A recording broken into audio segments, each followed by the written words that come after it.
ఇదే కదా నీ కథ ముగింపులే నిదై సదా సాగదా. ఇదే కదా నీ కథ ముగింపులే నిదై సదా సాగదా.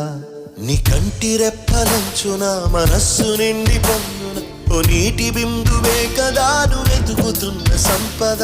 ఒక్కొక్క జ్ఞాపకానికి 100 ఏళ్ల ఆయువుందిగా, ఇంకెన్ని ముందు వేచెనో అవన్నీ వెతుకుతూ పదా. మనుష్యులందు నీ కథ మహర్షిలాగా సాగదా. మనుష్యులందు నీ కథ మహర్షిలాగా సాగదా.